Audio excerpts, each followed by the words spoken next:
What's up, YouTube? I'm back again for another video. It's your boy Derek X Ronin, and it's Tuesday, Spooky Tuesday. I'm pretty sure that's what I'm gonna call it, right? Right. Okay. So if you don't know what Spook Tuesday is, we just chillax, watch some horror videos, get all cozy. You know, we cozy. Listen up. We cozy. We just chill. We just cozy. Get a blanket or something. Get some snacks. Get a fruit punch. Just chill. That's what we do. You see the light? You see the light? All nice and dim. Look at the camera. All smooth. I'm looking clean right now. Hope you is too. So let's just get into these spooky videos for Spooky Tuesday. Yeah. Okay, first one. This happened about 4 years ago, in December of 2015. Me and 5 of my friends have our own business editing photos and videos for social media content creators. Okay. And because of this, we tend to have a lot of spare time on our hands. What's it called? We used to go on road trips to a local lake that has a few nice spots to camp at, and a ski resort. We usually went there on our days off. I never went on a road trip. One week, the 6 of us finished all of our projects early, so we had a few days off. We decided to drive to the lake. I won't be using their real names for obvious reasons, so I'll call them Kevin, Steven, Brittany, Katie, and Josh. Okay. Katie and Brittany rode in Katie's old sports car, and Steven and I rode on our motorcycles. Okay. Usually, Kevin and Josh took Steven's Jeep. But on this trip, Josh had just bought a new Sprinter van, which the previous owner had converted into a 2-person camper, so Kevin decided to ride with Josh. When we arrived, we skied, had some really delicious camping food, and listened to Josh brag about his new van. It was a pretty normal trip. On the last day, we all packed up to head home. About 2 hours into the trip back home, we were a little hungry, so we stopped at a gas station to grab some snacks. We all parked our vehicles outside and went into the gas station together, which was kind of foolish. We were in there maybe 4 or 5 minutes, and the car's door was left open the whole time.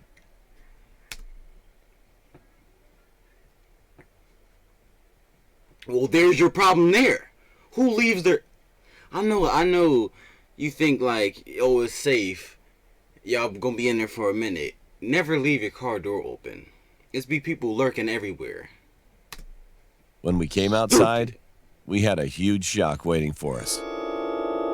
Josh's van was gone. Dang! There was a huge dent on the side of Katie's car and another dent on the side of an old truck in the parking lot, which I assume belonged to an employee. We were so panicked at that moment, so we immediately called the police. But since we were a little off the grid, the police took 15 minutes to arrive, and by then, we knew the chances of them being able to find Josh's van was slim to none. The scariest thing about it was that Kevin brought his work laptop on the trip, and I knew that Kevin didn't have a password set up on it. We waited for another 2 or so hours while the police searched the area, but they couldn't find anything. They told us to go home, and they would contact us if they found the stolen van.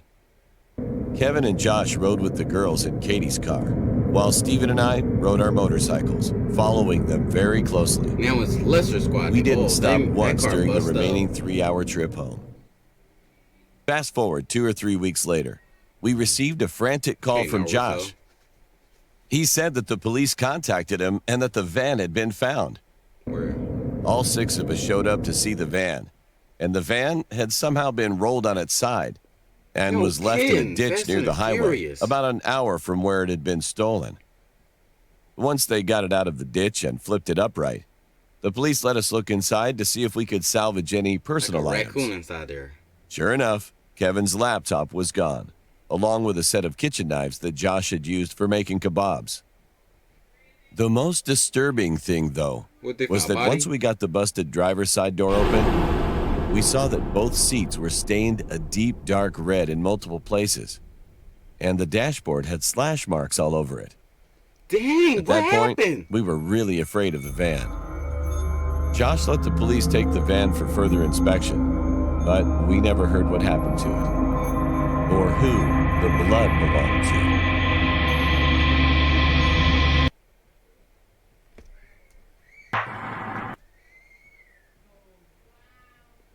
And that's why you never leave your car door open. So somebody got like 50 lashings in there. Pay attention, kids. Pay attention. Next video. True, I don't know how to say that word. It's an island. True island horror story. Whatever, I'm pretty sure maybe that's the name of the island. I don't know. Next video. How's that bird just staying in the ear like that? This happened to me last summer. Ooh, my best friend and I went to Ibiza for a week. Once we checked into our hotel on the first day, we threw our bags in our room and drove our rented car to the nearest supermarket. Look at his chin. On our way there, we talked about the hotel, which was located in the very old suburban part of the city. It was really dirty. It just had an overall weird vibe to it. I'm sorry. My friend was really bummed out about it, but we agreed that it wasn't going to ruin our excitement for this trip. What is that? Later that night, around 3 a.m., after coming back from a club to the area where we stayed, we couldn't find our hotel. So we were completely drunk and probably walked around the streets in circles. My friend laughed a lot, stopped, and then pointed at a tall garden fence. Through it, we saw the hotel building. It was right behind the garden, so without putting much thought into it, we tried to climb over the fence. That's stupid. My friend managed to succeed, but I fell and hurt my right leg quite a bit. What do you get? He helped me up, and we stood in the middle of a bunch of green bushes. What the? My friend murmured all of a sudden. I looked up, and there were a bunch of tombstones. We were standing right between two walls, and at the end of the walls, there was a small chapel. The door was wide open, and from a distance, we could see that it was full of lit-up candles. I was about to ask my friend why the lights were on, but that drunk idiot suddenly started to laugh and walked toward the chapel with big, awkward steps. Due to my injured leg, I couldn't really catch up with him. I almost felt like puking, so I looked down for a moment, and when I looked up again, he was standing inside the chapel. He's stupid. I took a few more steps and stopped as I saw his face look completely gray. "What's wrong?" I asked, but he gave me no response. Suddenly, he raised his hand and signaled that I should back off and be quiet. He leaned his face a bit forward, as if he was trying to see something in the room. A body. At that point, I was really scared. So I just took as many steps back as I could while still looking at him. Then I heard something. The sound of footsteps, maybe 4 or 5 people, was directly in front of him. He immediately turned around and started to sprint as fast as he possibly could while yelling, "Run! Run! Go!" I could hear the footsteps getting closer and closer, and whoever was chasing me was yelling some words in Latin. My friend caught up to me just as I was about to climb the fence. He helped me out and gave me a push forward. The footsteps were still right behind us. However, when we hit the ground on the other side of the fence and looked back between the bars into the green bushes, there was no one to be seen, no one to be heard. As frightened as we were, we glanced in every direction, looking for them, but there was nothing. We then got back on our feet and eventually went back to the hotel. Our legs were shivering. My friend entered the lobby first, and as I was just about to enter too, I looked back at the street we just came from and saw 5 figures standing in the darkness. With the hoods on. They wore long black clothes and all stared directly at me. I got scared, so I immediately got in and went up to my room. Our hotel room was located on the 5th floor, so I looked down the window into the streets, but I couldn't see any of the figures. I remained extremely paranoid during the rest of our stay, but we never encountered anything similar. Because y'all didn't. Even to this day, we haven't talked about the incident.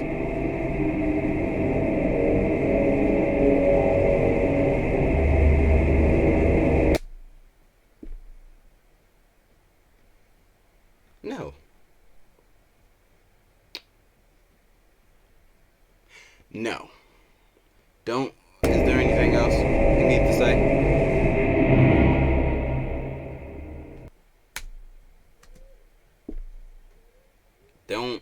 I mean, it was their fault. They climbed over the thing. Obviously, it wasn't the connected to the hotel. They just jumped over a wall into a graveyard, and they got what they got. Don't be stupid, kids. Life lesson to live by: don't be stupid. Okay, last video. It's called "The Screaming Man Living in the Basement." Now, I don't know if like he's renting from somebody and they living in the basement. Cause if it's just your house and somebody screaming in the basement, we gotta be out. Even if you rent from somebody, we gotta be out. Even if that's their part of the house, we gotta be out. During my early 20s, I worked as a meter reader in Iowa. I'm the person who records how much electricity, gas, or water you've used each month. The owner who signed up would give us consent and provide us with spare keys to enter if their meters were inside the house. Entering a home when nobody's there is something I never got used to. I hate basements. I've seen walls with roaches scurrying across, cobwebs so thick and dusty, rats and snakes and more strange things. But there was one basement that truly terrified me. It was an old apartment house. I entered the back door and found myself at the top of a staircase. I ran my hand along the wall until it grazed the light switch. I flipped the switch, but no lights turned on. I wasn't carrying a flashlight either, as the typical route involved 5 or 6 hours of walking. I did carry an old lantern with me, so I made my way down. You don't got a flashlight, but you got a whole lantern from 1874. Into the darkness. Once at the bottom, I discovered 2 doors. I chose the door on the right and found the meters in the far corner. As I entered the reads, I began hearing noises coming from the other room. Something was moving, and there was whimpering that grew louder the longer I listened. I realized it was a dog and it sounded weak and distressed. I tried to open the door, but it was locked. At this point, the dog was scratching the other side of the door, and I felt helpless. And then... Hold up. If that was me, back up, Booster! Boom! I'm a break in there like the Kool-Aid Man. Stopped. I reported it when I got back into the office, but I couldn't shake the thought of it. So there I was, not long after, back within that basement. I kept my ears open for any sounds coming from the other room. Let me go back for a minute. Then that basement. Why is that door so thick? Dang. That's like a military door. I kept my ears open for any sounds coming from the other room. This time I heard nothing, but I couldn't shake the memory of that dog. My curiosity got the best of me, and that is when I made a huge mistake. I tried to open the door. Blood-curdling screams unlike anything I've ever heard. I stumbled backwards, nearly losing my balance. Hello? Who's in there? There was no response, just screams. Are you okay? Do you need help? There was no doubt that I yelled loud enough for him to hear me, but he didn't want my help. He wanted me gone. I fumbled my way through the darkened room toward the exit. When I reached the top of the stairs, I just stood there, listening. Who would be alone inside that room? I finally left and I reported what I'd heard, but nothing came out of it. There was no sign of him the next month or even the next several months. I nearly given up on solving the mystery when a stroke of luck pulled me back in. One night, I went to a concert with my friend Laura. After the show, I gave her a ride home. She just moved in, so she had to give me directions. I didn't pay Why do this dude look like Ash? What's up with his hair? Out here looking like Goku. Much attention to where she was leading me until she pointed to a house a ways up the street. I couldn't believe it. She had moved into the house with the mysterious room in the basement. This may sound weird, but have you noticed anything odd about the basement at this? Yeah, a crazy guy lives down there. Finally, I had confirmation. She told me that even though she lived in the attic, she often heard him yelling late at night. She had actually met him. She saw him standing in the lawn. He stood perfectly still, with no expression on his... That's the thing girls be doing on, like, when they be posting pictures.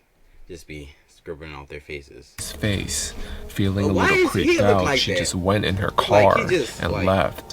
And then I finally met him. Sorry to go back again. Expression on his... What's going up with his hair? He just got hair right here, all the way like right there, and then it's just bald all the way at the top. Face, I would be mad. I would be screaming too if that looked like. She just went in her car and left. And then I finally met him myself. I entered the back door like I had before, but this time something was different. The light was on in the basement. I peered down the staircase, and at the bottom, a ragged-looking dog was staring back at me. Then I noticed something else. Behind the dog, I could see a pair of bare feet. I should have left right then. At this point, my desire to finally get some answers outweighed my fear. I shakingly called out, meter reader. As I made my way down, more of him was revealed. He looked to be middle-aged. His head was shaved and his eyes were wild.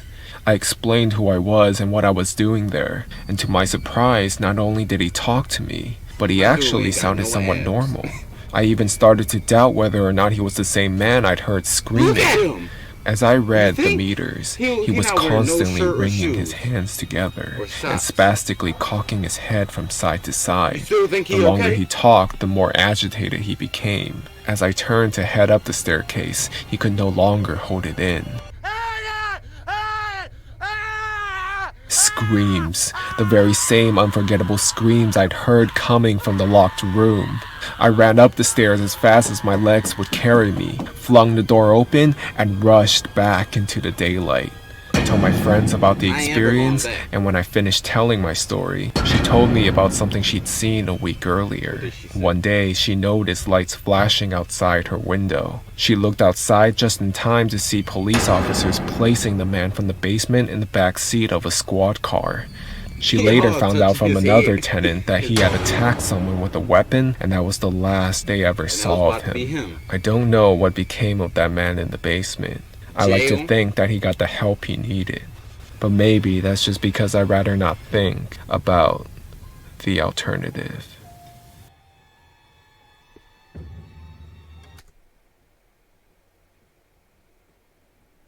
Kids, hold up. Let me explain something to y'all real quick.